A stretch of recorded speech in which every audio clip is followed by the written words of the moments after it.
120억 원을 투입한 청주시 가족센터가 비만 오면 물이 새고 있습니다. 청주시 측은 시공사의 책임을 묻겠다는 입장이지만 관리감독 소홀에 대한 비판도 나오고 있습니다.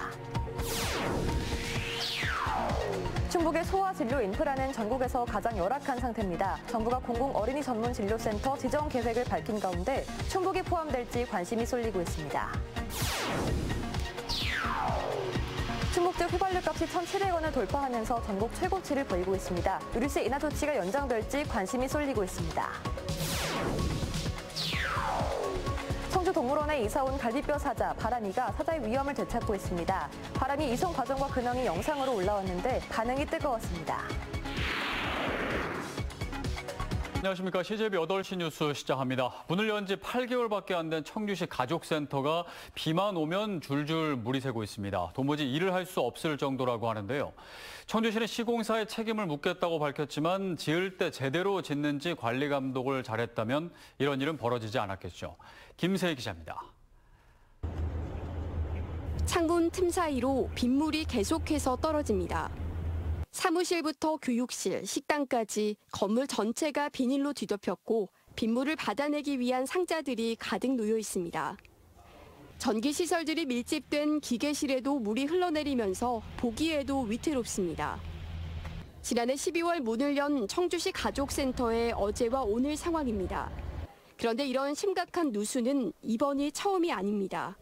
지난달 집중호우 때도 건물 전체에 물이 샜고 때문에 태풍 카눈의 북상이 예고되자 이번에 미리 직원들이 투입됐지만 누수를 막기에는 역부족이었습니다. 이곳에는 하루 평균 150여 명이 찾고 있는데 결국 프로그램은 운영조차 하지 못했습니다. 7월 달에도 그 비 피해로 인해서 일주일 동안 프로그램들이 모두 중단이 됐었는데요. 이번에도 비 피해로 인해서 상담도 중단이 됐었고요. 청주시와 시공사는 현장을 찾아 머리를 맞댔지만 정확한 원인을 찾지 못하고 있습니다. 일단 건물 외벽을 둘러싼 벽돌들을 누수 현상의 원인으로 추정하고 방수 공사를 진행한 이후 상황을 보겠다고 밝혔습니다. 비가 계속 오면 이제 벽돌이 물을 계속 먹어가지고 안쪽으로 타고 들어간다고 지금 저희는 추측을 하고 있어가지고 시공사랑 협의해가지고 일단은 외벽에 발수제를 한번. 맑은 날만 멀쩡한 청주시 가족센터는 국비와 지방비 등 120억 원이 투입돼 지어졌습니다. 청주시는 시공사의 부실 시공 책임을 묻겠다고 밝혔지만 관리 감독을 소홀히 한 책임에서는 자유롭지는 못합니다. CJB 김세희입니다. 의사들의 소아과 기피 현상에 전국적으로 소아과 대란 현상이 빚어지고 있습니다. 그중에서도 충북의 소아의료 인프라는 가장 열악한 수준인데요. 정부가 손실을 보전해주는 어린이 공공전문진료센터를 2곳 추가 지정하겠다고 밝힌 가운데 충북이 포함될지 관심입니다. 이태영 기자입니다. 충북의 경우 신생아 중환자실이 충북대병원 단 한 곳만 남아있는 등 소아진료 인프라는 전국에서 가장 열악한 수준입니다. 이런 가운데 지난달 정부가 어린이 공공전문진료센터의 신규 지정 계획을 밝혔습니다. 전국에서 어린이 공공전문진료센터를 확보하지 못한 곳은 충북과 제주 단 2곳뿐으로 사실상 제대로 서류를 갖춰 응모만 하면 선정된다는 것을 의미합니다. 충북에서 유일한 자격을 갖춘 충북대병원은 오늘 일단 지원서를 냈습니다. 이제 선정의 걸림돌은 건립비용입니다. 정부가 운영비 손실은 보전해주지만 초기 건립비용은 자체 재원으로 충당해야 하기 때문입니다. 의사 등 의료 인력이나 장비, 병실 기준을 맞추기 위해서는 최소 수십억 원이 들어갑니다. 이 때문에 충북대병원은 국내 굴지의 게임 업체에 건립비용에 대한 후원을 요청했고 긍정적인 답변을 얻어냈습니다. 다만 복지부는 다른 지역의 사례처럼 충청북도와 청주시 등 자치단체와의 동반 지원을 전제 조건으로 내세운 것으로 알려졌습니다. 충북대학교 병원이 유일하게 신생아 중증 환자를 진료하고 있는 상황이기 때문에 지금 상당히 어려운 상황이고 또 유지를 위해서는 정부와 지자체의 지원이 절실한 상황입니다. 충청북도는 다음 주 사업 신청서를 살펴본 뒤 예산 지원 여부를 결정하겠다는 입장입니다. 보건복지부는 다음 달 신규 지정 지역을 발표할 방침으로 자치단체의 재정적 지원이 권역 어린이 전문 공공병원 유치의 성패를 좌우할 전망입니다. CJB 이태현입니다. 오송 지하차도 참사와 최근 잇따른 흉기 난동 등을 계기로 충청북도가 재난안전 관련 별도의 조직 설립에 나섰습니다. 별도 조직은 안전문화 확산을 위한 도민 안전교육과 안전 분야 강사 양성, 유가족과 재난 관련 종사자 심리치료 등 다양한 안전 관련 사업의 구심점이 될 전망입니다. 이를 위해 도는 충북형 안전 비전과 전략과제 마련을 위한 연구 용역 비용을 2회 추경 예산에 반영할 계획입니다. 보훈군이 태풍 카눈이 몰고 온 강풍으로 부러진 정의품송 가지 2개를 절단했습니다. 당초 보훈군은 꺾인 가지를 되살리기 위한 방안을 검토했지만 비틀리며 부러진 상태여서 추가 피해를 막기 위해 절단하고 해당 부위를 방부 처리하기로 했습니다. 이번에 부러진 나뭇가지는 지난 93년과 98년 굵은 가지 2개가 잘린 곳과 같은 방향으로 정의품송은 무게중심이 한쪽으로 더 쏠리게 됐습니다. 충북 지역의 평균 휘발유 값이 1,700원을 돌파하면서 전국 최고치를 보이고 있습니다. 이달 말 끝나는 유류세 인하 조치가 추가 연장될 수 있을지 관심이 쏠리고 있습니다. 장원석 기자입니다. 리터당 평균 휘발유 값을 시중보다 60원 정도 싸게 팔고 있는 청주의 한 알뜰 주유소입니다. 충북의 휘발유 값이 5주 연속 오르면서 저렴한 기름을 찾는 운전자들이 크게 늘고 있습니다. 차에 기름 넣었을 때 눈금이 좀 차이가 나는 것 때문에 좀 가슴이 철렁하기도 하죠. 충북 지역은 이달 초 리터당 평균 휘발유 값이 1,600원과 1,700원을 잇따라 돌파하면서 싼 기름 찾기가 쉽지 않습니다. 기름값이 천정부지 오르고 있잖아요. 그래서 소비자의 그 고통을 좀 줄이고 수익을 좀 낮추는 그런 저렴하게 이렇게 팔고 있습니다. 현재 충북의 리터당 평균 휘발유 값은 1,714원으로 지난 9월 이후 11개월 만에 최고치를 기록했습니다. 수도권과 제주도를 제외하고 가장 높은 가격입니다. 기름값의 고공행진을 억누르던 유류세 인하 조치도 이달 말로 종료됩니다. 다음 달부터는 현재 기준으로 휘발유와 경유 모두 200원 이상 오르게 된다는 얘기입니다. 유류세가 할인이 안 되면 오르는 폭이 이제 훨씬 클 테니까 이제 자영업 하시거나 뭐 사업하시는 분들은 좀 가격이 좀 클 것 같습니다. 지난해 유류세 인하 조치로 인한 세수 감소액은 5조 5천억 원 규모로 연장 여부는 아직 결정되지 않았습니다. CJB 장원석입니다. 갈비뼈 사자 바람이가 청주동물원에 이사 온 지 한 달 정도가 흘렀습니다. 그동안 잘 먹고 잘 자서 살도 붙고 갈비뼈도 보이지 않을 정도가 됐는데요. 청주시가 바람이 이송 과정과 근황을 영상물로 올렸는데 감동의 댓글이 이어지고 있습니다. 홍호표 기자입니다. 태풍이 지나고 잠시 선선해진 아침, 사자 바람이가 모처럼 우리 밖으로 나왔습니다. 시멘트 바닥에 갇혀 바짝 마른 행색으로 갈비뼈 사자로 불린 바람이가 청주동물원으로 이사를 온 지 한 달여. 사육사들의 지극정성 보살핌 속에 점점 사자의 위험을 되찾아가고 있습니다. 지금 이제 외형적으로는 뭐 식욕 상태도 그렇고 나쁘지 않다고 보고요. 저희가 이제 메디컬 트레이닝을 이제 훈련을 통해서 다른 어떤 그 정밀한 검사들을 해나갈 생각입니다. 청주시는 지난달 14일 바람이가 북영동물원을 떠나 청주동물원에 새가족이 되는 과정을 찍어 유튜브에 올렸습니다. 최근에는 청주동물원에 안착해 생활하는 모습을 별도의 쇼츠로 만들었습니다. 반응은 뜨거웠습니다. 청주시 유튜브 구독자는 2만 명 남짓인데 바람이 영상물은 32만 명이 넘게 봤습니다. 폭풍 댓글도 달렸습니다. 청주동물원의 공공성을 처음 알았다는 내용부터 돈줄을 내주자, 감사하다, 눈물이 났다 등 바람이의 영상물을 보고 감동을 받았다는 내용의 댓글이 1,500개가 넘게 달렸습니다. 바람이를 구조해서 이렇게 건강하게 보살펴 주는 것에 대해서 많은 분들이 안도를 하시고요. 동물원이 나아가야 할 방향, 지향점에 대해서 청주동물원이 하고 있는 모든 일에 대해서 공감하시는 것 같습니다. 전국에서 바람이를 보기 위해 청주동물원을 찾는 사람도 늘고 있습니다. 단 한 마리의 사자가 우리의 공감소통 능력을 일깨우는 고마운 존재가 되고 있습니다. CJB 홍우표입니다. 기초수급자라고 밝힌 한 어르신이 수중에 있는 돈을 모두 수재의원금으로 기탁한 사실이 확인됐습니다. 지난 4일 충주시를 찾은 70대 A씨는 수재민을 돕고 싶다며 5만 원권부터 10원짜리 동전까지 총 52만 5,320원을 통장에서 모두 뽑아 시청 직원에게 전한 것으로 알려졌습니다. 해당 성금은 희망브릿지 전국재해구호협회에 전달됐습니다. 충북사회복지공동모금회는 올해 호흡비의 특별모금 기간을 기존 16일에서 오는 31일까지로 연장했습니다. 현재까지 모금액은 4억 원 상당으로 모아진 성금은 전국재해구호협회에 전달됩니다. 다문화 학생이 매년 증가하면서 이들의 학습 능력을 키우는 게 중요해지고 있습니다. 으뜸 방법은 독서일 수밖에 없는데요. 여기 다문화 인식을 돕기 위한 교육 프로그램까지 운영 중이라는데 진기훈 기자가 만나봤습니다.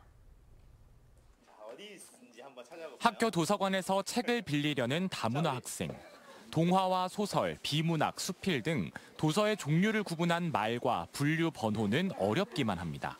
한국 친구와 함께 빌리고 싶은 책을 찾으며 도서관을 이용하는 방법을 익히고 이 과정을 영상으로 남기며 언어와 문화 차이로 친해지기 어려웠던 한국 학생과 다문화 학생은 자연스레 친구가 됩니다. 다문화 학생과 한국 학생이 서로의 문화 차이를 인정하고 존중하게 되는 겁니다.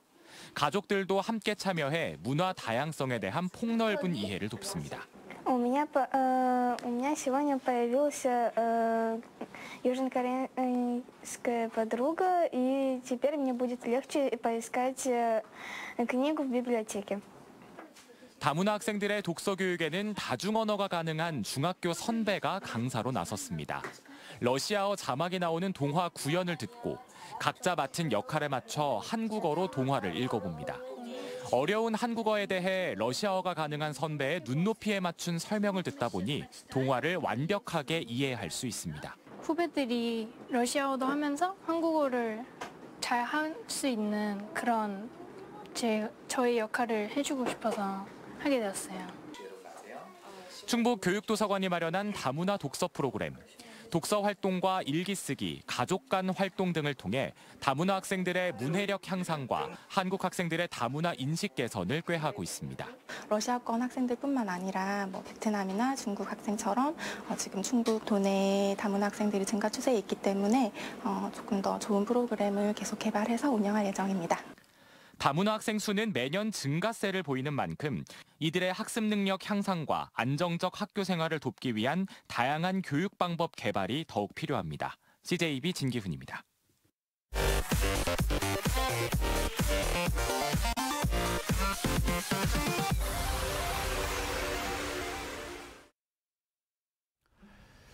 다음 소식입니다. 충북교육청이 교직원들이 자발적으로 모은 집중호우 성금을 대한적십자사 충북지사에 전달했습니다. 지난달 28일부터 지난 3일까지 윤건영 교육감을 비롯한 도교육청과 직속기관 직원 500여 명이 총 660만 4천 원을 모아 전달했으며 성금은 대한적십자사를 통해 수혜를 입은 도민들의 일상회복을 돕는 데 쓰일 예정입니다. 충북예총이 마련한 수재민 돕기 자선 콘서트 함께 위로하며 함께 일으키며가 오늘 저녁 청주문화제조창 5층 공연장에서 열렸습니다. 이번 콘서트는 집중호우 희생자 유가족과 수재민을 위로하고 희망을 나누기 위해 충북예술인이 뜻을 모아 기획했습니다.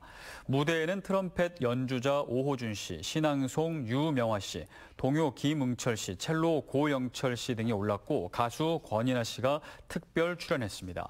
이번 공연은 10,000원 이상 내고 자유롭게 입장해 관람이 진행됐고 수익금은 수해 복구 성금으로 기탁됐습니다.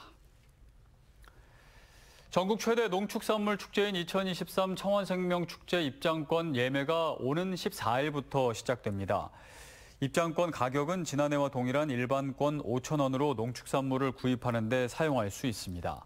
입장권은 도내 농협 각 지점과 행정복지센터, 청원생명축제 상황실에서 구매할 수 있습니다.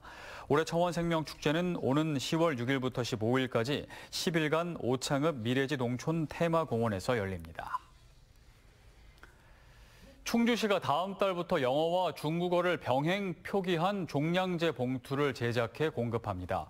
외국인 거주자와 다문화 가정의 쓰레기 배출 관련 이해를 돕기 위한 것으로 일반 용과 재사용 종량제 봉투 20리터에 우선적으로 적용합니다. 기존 종량제 봉투는 소진이 될 때까지 판매와 사용이 가능합니다. 공무원을 향한 폭언과 폭행에 대비하기 위해 음성군이 휴대용 영상 촬영 장비를 도입합니다. 목걸이형 영상 촬영 장비인 웨어러블 캠은 음성 녹음과 전후방 촬영이 가능하며 군청 민원실과 읍면 행정복지센터 등에 보급됐습니다. 음성군은 녹화 전후 사전 고지에 개인정보 침해를 최소화할 예정입니다. 괴산군의 하반기 외국인 계절 근로자 223명이 입국했습니다. 어제 캄보디아에서 1차 입국한 61명의 계절 근로자에 더해 오늘은 캄보디아에서 2차로 40명과 지난해 10월 협약을 맺은 필리핀 아마데우시에서도 계절 근로자 122명이 입국했습니다. 이들은 지역 내 83개 농가에서 5개월간 머물며 고추와 옥수수 수확, 절임 배추 농작업 등을 돕게 됩니다. 전국언론노조 충북협의회와 민주언론시민연합 등 시민단체는 오늘 국민의힘 충북도당 앞에서 기자회견을 열고 이동관 방송통신위원장 후보자의 지명 철회를 촉구했습니다. 이들은 이동관 후보자는 과거 공영방송의 공정성을 훼손하고 언론인들의 해고를 조종한 인물이라며 지명을 철회하고 지역 언론 등을 위한 정책을 논의해야 한다고 주장했습니다. 한편 참가자 측은 기자회견 이후 이 후보의 지명 철회와 자진 사퇴를 촉구하는 의견서를 국민의힘 충북도당에 전달했습니다. 음성경찰서는 운전 부주의로 10대 2명을 숨지게 한 70대 A씨에 대해 구속영장을 신청했습니다. A씨는 지난 5월 음성군 감곡면의 한 사거리에서 시속 120km로 인도로 돌진해 10대 2명을 치어 숨지게 한 혐의를 받고 있습니다. 경찰은 A씨 차량에서 별다른 결함이 발견되지 않았다는 국과수 조사 결과에 따라 석 달 만에 구속영장을 신청했습니다.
네, 갈비뼈 사자로 불린 바람이가 청주동물원의 보살핌으로 건강을 되찾아가는 모습이 잔잔한 감동을 주고 있습니다. 바람이의 근황 영상이 최근 뜨거운 관심을 끌면서 전국에서 이 바람이를 보려고 많이 찾는다고 하는데요. 멀리서도 이렇게 오는데 가까이에 사는 주민들이 또 안 가볼 수 없겠죠. 주말에 오랜만에 청주동물원 한번 방문해 보는 것도 좋을 것 같습니다. CJB 8시 뉴스를 모두 마칩니다. 함께해 주신 여러분 고맙습니다.